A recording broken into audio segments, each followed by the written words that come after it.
بسم الله الرحمن الرحيم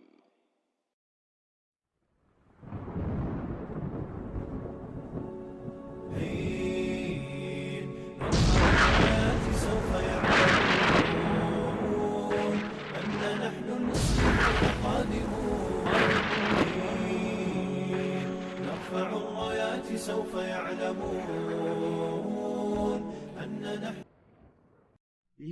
Muhasabah malam, muhasabah malam. تمحو الخطايا والذنوب. Bismillahirrahmanirrahim.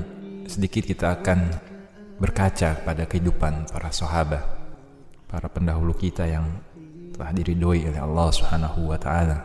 Kenapa mereka memiliki kedudukan yang demikian tinggi?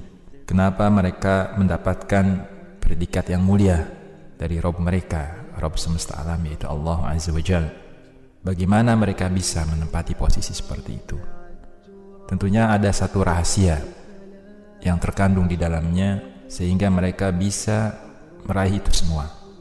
Satu rahasia yang seharusnya hal itu kita kaji, kita telaah, kita pelajari, yang untuk kemudian kita ikuti, kita yakini dalam setiap pikiran kita dan kita amalkan dalam setiap perilaku kita.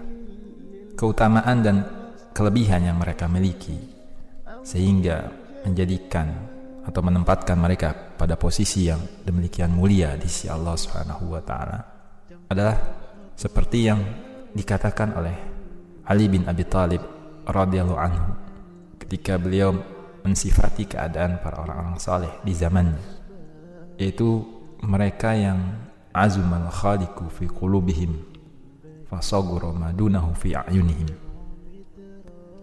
yang menjadikan keagungan Allah Subhanahu wa taala mendominasi di dalam dinding hati mereka, sehingga hal itu menjadikan yang lainnya tidak ada artinya, menjadi kecil dan tidak berarti sama sekali di mata mereka selain Allah Subhanahu wa taala.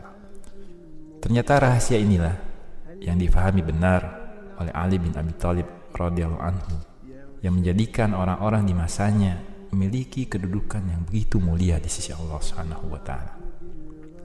Mereka menjadi besar karena telah meyakini kebesaran dan keagungan Allah Subhanahu wa taala. Kedudukan mereka menjadi tinggi karena mereka telah meninggikan Allah Subhanahu wa taala. Dan jiwa mereka selalu sibuk dengan hanya mengagungkan Allah Subhanahu wa taala, sehingga mereka menjadi tidak takut kecuali takut kepada Allah Subhanahu wa taala. Mereka menjadi tidak tenang kecuali bila dekat dengan Allah Subhanahu wa taala. Mereka menjadi tidak memiliki tempat bersandar kecuali hanya kepada Allah Subhanahu wa taala. Menjadi tidak mempunyai tempat bergantung kecuali hanya kepada Allah Subhanahu wa taala. Kondisi seperti inilah yang menjadikan mereka memperoleh kedudukan yang mulia di sisi Allah Subhanahu wa taala. Keagungan Allah Subhanahu wa taala yang benar-benar telah mengisi relung lubuk hati mereka, merajai hati mereka. Selalu begitu hebat dan mengagumkan keadaan hati para salafus saleh dalam tingkatan ma'rifah, pengetahuan mereka pada Allah Subhanahu wa taala. Untuk itu perlu kita renungi, perlu menjadi bahan pertanyaan pada diri kita masing-masing yang mendalam. Di mana Allah Subhanahu wa taala dalam hati kita? Seberapa besar dominan keagungan Allah Subhanahu wa taala dalam hati kita? Padahal kita tahu bahwa Allah Subhanahu wa taala tidak mau, tidak ingin hati kita selalu dipenuh sesaki oleh keinginan nafsu atau ambisi dunia. Dan untuk itu Allah Subhanahu wa taala sudah memberikan permisalan, gambaran, contoh pada diri-diri orang-orang yang mulia sebelum kita untuk diikuti, untuk kita pelajari, untuk kita ambil manfaatnya serta menjadi ibrah kehidupan kita. Dahulu ketika hati Nabiullah Ibrahim alaihissalam terdominasi oleh kecintaannya kepada sang anak, maka Allah Subhanahu wa ta'ala memerintahkannya untuk menyembelih anaknya. Dan dahulu ketika suatu saat Rasulullah SAW dan para sahabatnya begitu memuliakan Baitul Haram dalam hati mereka, Allah pun memerintahkan mereka melakukan sholat menghadap Baitul Maqdis. Semua itu dilakukan agar Allah Subhanahu wa ta'ala mengetahui apakah kadar kecintaan mereka kepada Allah lebih kuat, lebih dominan, dan lebih besar daripada kecintaan mereka kepada Baitul Haram. Dan ketika jawabannya adalah iya, maka Allah pun mengembalikan lagi Baitul Haram kepada mereka dengan perintahnya. Demikian pula masyarakat muslimin, ketika Ibrahim alaihissalam ternyata lebih mencintai Allah Subhanahu wa ta'ala, maka Allah pun mengembalikan lagi sang anak yang menjadi buah hatinya, yang begitu didambakannya di penghujung usianya, dikembalikan oleh Allah Subhanahu wa ta'ala dan memintanya untuk menyembelih kambing kibash sebagai pengganti posisi dari anaknya. Maka pertanyaannya kembali pada kita masyarakat muslimin, di manakah Allah Subhanahu wa ta'ala dalam hati kita? Apa yang mendominasi hati kita selama ini? Apakah kita merasa gembira, merasa senang di saat berdekatan dengan Allah Subhanahu wa ta'ala? Apakah kita selalu berusaha agar Allah selalu bersama kita? Dan sejauh mana tingkat kesenangan dan kedamaian kita di saat sholat, di saat kita bertemu dan bermunajat kepada Allah Subhanahu wa ta'ala? Seberapa sejuk dan teduhnya jiwa kita saat sujud di hadapannya? Karena kita tahu saat sujud merupakan saat yang paling dekat antara seorang manusia dengan sang penciptanya, dengan Al-Khaliq, dengan Allahu Rabbul Alamin. Kalau seandainya kita merenungi firman Allah Subhanahu wa ta'ala bahwa Allah bersama hambanya di saat dia mengingatnya dan kedua bibirnya selalu menyebut-nyebutnya. Ma'asyiral muslimin rahimanallahu wa iyyakum, hal-hal tadi harus kita renungi dan harus kita pahami. Apakah kita selalu menyediakan waktu sejenak saja di sepertiga malam terakhir untuk menikmati saat-saat kedekatan kita dengan Allah Subhanahu wa ta'ala? Padahal di saat itu Allah mengatakan, apakah ada orang yang bertaubat dan aku pasti terima taubatnya? Adakah orang yang meminta ampun atas dosanya dan aku ampuni dosa-dosanya?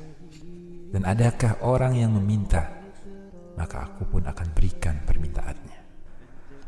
Tentunya masyarakat muslimin rahimanallahu wa iyyakum, logikanya, bukankah seseorang yang mencintai sesuatu akan selalu menginginkan kesendirian bersama yang dicintainya? Maka adakah kecintaan kita pada Allah? Adakah kita memendam keinginan untuk bisa menyendiri bersamanya, berkhulwah di waktu-waktu sunyi, di saat orang terlelap tidur, sementara kita memaksakan diri kita untuk bangun, berdoa, merajuk, meminta kepada Rabbul Alamin? Bukankah orang yang mencintai sesuatu selalu mau dan tidak berpikir panjang jika diminta untuk berkorban demi yang dicintainya? Lalu di manakah pengorbanan yang kita persembahkan kepada Allah untuk menolong agama ini, untuk meninggikan agama dan panji-panjinya di sini, di dunia ini selama kita masih hidup? Lalu bukankah orang yang mencintai selalu berusaha mencari ridha sesuatu yang dicintainya, meskipun dia harus menanggung kesakitan, kelelahan, kesempitan, atau penderitaan? Maka sejauh manakah pengorbanan kita untuk Allah Subhanahu wa ta'ala? Apakah kita selalu berupaya melangkah dan bergegas mendekati tempat-tempat yang bisa membuat Allah ridho kepada kita? Atau malah sebaliknya, justru kita mendekati tempat-tempat kemurkaannya hingga kita semakin jauh dari keridhoannya? Tapi masyarakat muslimin rahimanallahu wa iyyakum, lalu kita memohon dan meminta keluasan rahmatnya, mengeluhkan ragam kesempitan kesedihan dan kelemahan kita kepadanya, mengetuk pintu kasih sayangnya, dan berharap agar Allah mau membukakannya untuk kita yang penuh dosa, banyak lalai dan berlumuran kesalahan. Padahal jarang sekali kita mau mendekat kepada Allah Subhanahu wa Ta'ala, tapi kita selalu banyak permintaan. Ada satu hal yang menarik dalam kehidupan orang-orang pendahulu kita, yaitu ketika seorang pemuda yang bersusah payah datang ke satu tempat yang Allah Subhanahu wa Ta'ala ridhoi, yaitu hadir di sebuah medan pertempuran, yaitu perang Badar. Dialah Auf bin Al-Harits radhiyallahu anhu yang bertanya kepada Rasulullah SAW, "Ya Rasulullah, apa yang menjadikan Allah Subhanahu wa Ta'ala tertawa terhadap hambanya?" Maka Rasulullah SAW menjawab, "Tangannya terbenam di tengah musuhnya tanpa pelindung." Maksud Rasulullah adalah orang yang siap maju ke medan perang tanpa mengenakan baju besi.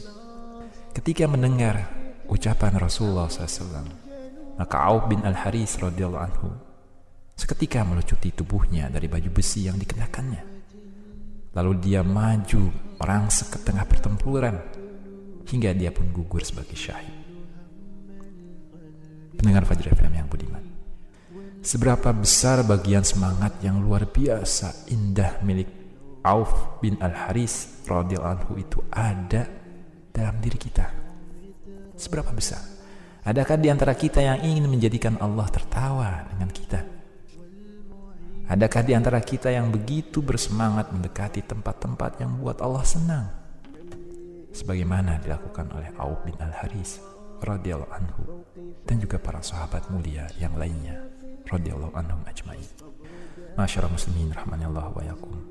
Kembali pertanyaannya adalah, di manakah Allah Subhanahu wa Ta'ala dalam hati kita saat kita harus melewati sebuah peristiwa pahit dan menyakitkan hidup?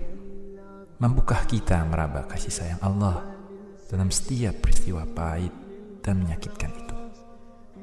Karena kita harus tahu, apapun yang datang dari Allah Subhanahu wa Ta'ala adalah indah.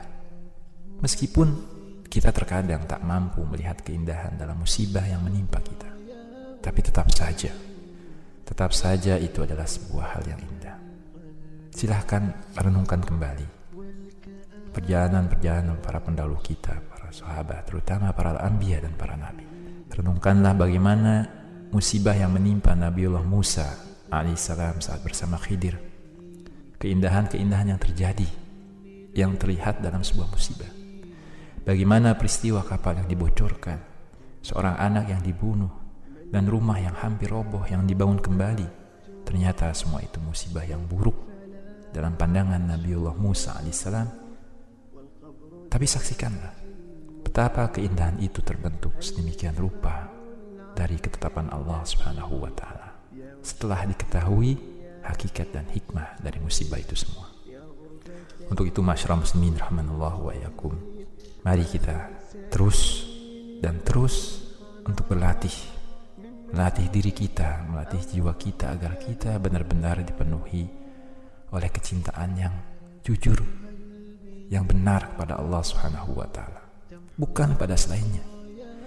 Memenuhi setiap relung hati kita untuk selalu mengagungkan Allah Subhanahu wa Ta'ala kapanpun dan dimanapun kita berada. Kita sudah lama menjalani hidup dan kita terlalu lama dibuai oleh dunia. Oleh karena itu, sejenak saja kita bertanya kepada diri kita, sudahkah kita mengagungkan Allah Subhanahu wa Ta'ala dalam setiap persitan pikiran kita ataupun setiap amal perilaku kita? Mudah-mudahan renungan ini memberikan nilai manfaat yang begitu besar demi perbaikan keimanan kita pada Allah Subhanahu wa Ta'ala. Wallahu a'lam.